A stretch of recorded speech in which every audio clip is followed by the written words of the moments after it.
All right, everybody, this is Miss Pie. I'm going to go through this lesson very quickly. Rewind it and pause it if you need to. This is what we went over Friday.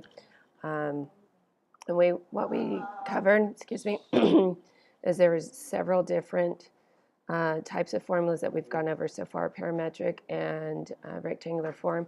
We're covering general form today, and then how to move back and forth. Okay, so the first thing you need to do is know if you have the general equation where you have these terms, then you can quickly identify what type of conic you have.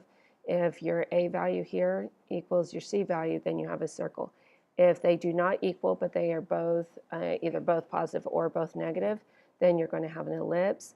If they have different signs, so one of them could be like a -2 and one's a +2, where this number is the same but the signs are different, it's going to be a hyperbola.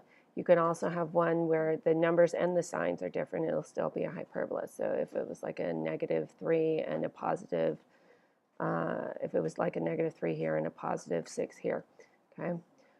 In that case, you would have a hyperbola as well. Now, if A equals 0 or if C equals 0, then you have a parabola. Okay, so in class, we worked through the worksheet and just we did all this in class, and we identified our A values, C, D, E, and F values for each of the equations. And then based on the A and C formula, we figured out what type of conic it was. So these two numbers are the important numbers. We don't care about D, E, or F. They don't tell us anything about the shape of the conic. Okay, so these two numbers, the A value and the C value, determine what conic type you have. All right, so then we wanted to switch from the standard form of the conic type to the general form.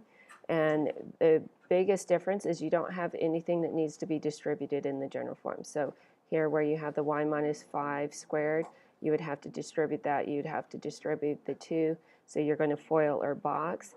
And in this case, we set up a box, and I'm going to just show you all the answers really quickly. You have y squared minus 5 and all this. But you also have to deal with this too. Hold on.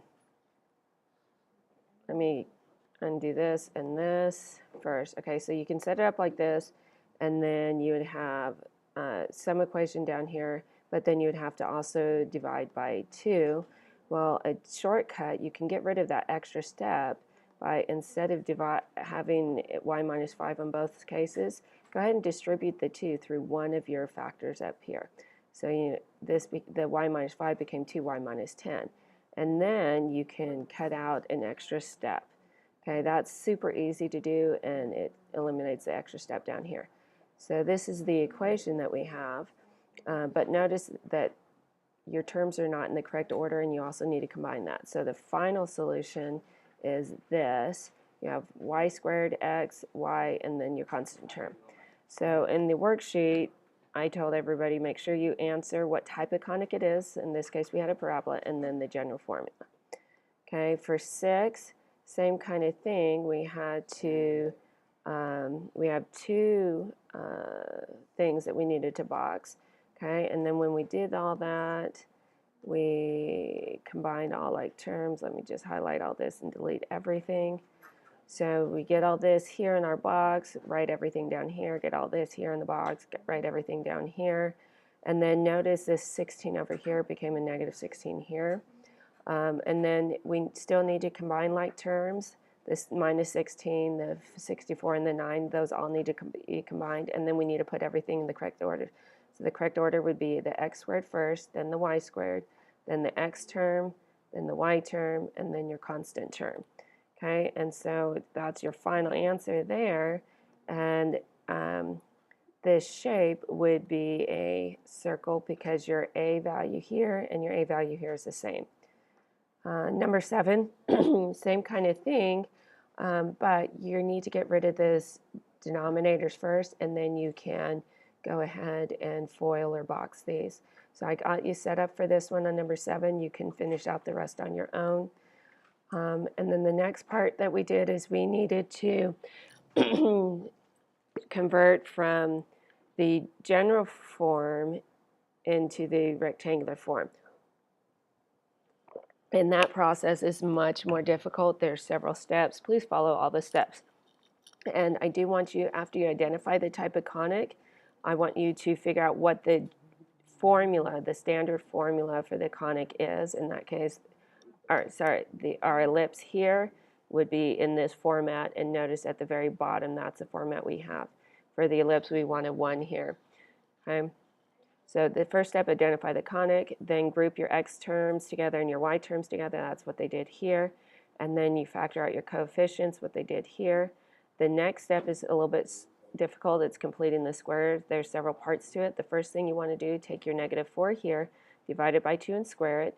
You get a 4. Take the 10 here, divide it by 2, square it, and get a 25. And then you're going to add those to both sides of the equation. So you're going to add 4 here to your x terms. You're going to add a 25 here to the y terms. And notice over here you multiplied by the 4 by 16 and the 25 by 9 because of your coefficients that you factored out earlier. All right, and then you combine all of this and you get 144. And then you have, you complete the square, or factor your perfect squares. Notice your -2 here. Up here, if you took -4 and divided it by 2, you got -2. And that's where this came from. And then here, if you have 10 divided by 2, you get 5. That's where that came from. And then notice this 144 just kind of disappears and you're left with a 1. Make sure you read these steps. It says divide if necessary. So because our standard form for the ellipse has a 1 here, you want to divide by 144 to get rid of this, to change this 144 to a 1.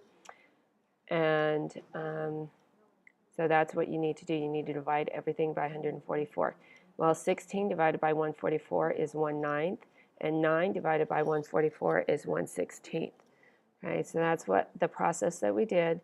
In class, we worked through 2 problems, and these are also in your notes. And in this case, our A, and we first identified what type of conic it is by checking out our A value and our C value. A is 1, C is 0 because you don't have a y-squared term. So we know that we have a parabola, sorry. And then we need to separate the x terms and the y terms. And then our coefficient, or sorry, our constant term here moves to the other side.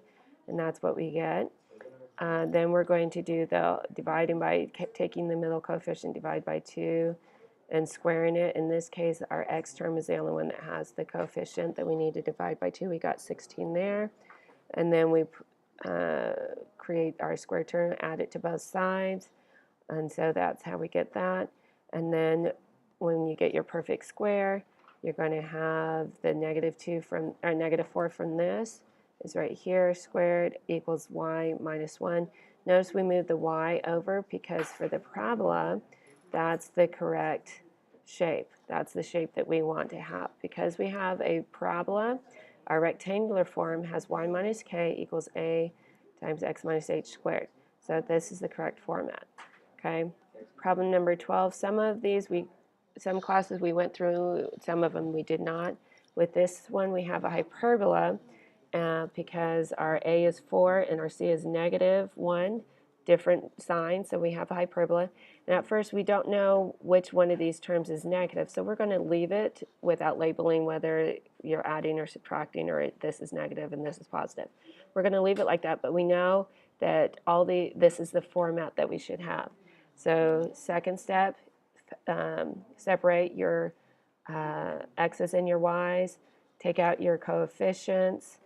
Okay, oops, I forgot my negative here. There should be a negative sign right in there.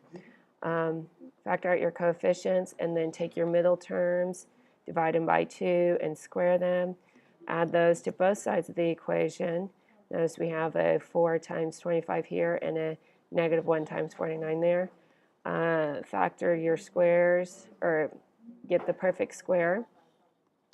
Then you need to divide everything by 36 because I want to have a 1 here. And then, so your final answer for number 12 is that. Okay? In class, we went through the other problems. You need to know how to do this completely. There's going to be lots of test questions on it, and you need to know how to do it. Okay? Hopefully this video was helpful. I will talk to you in class. Bye.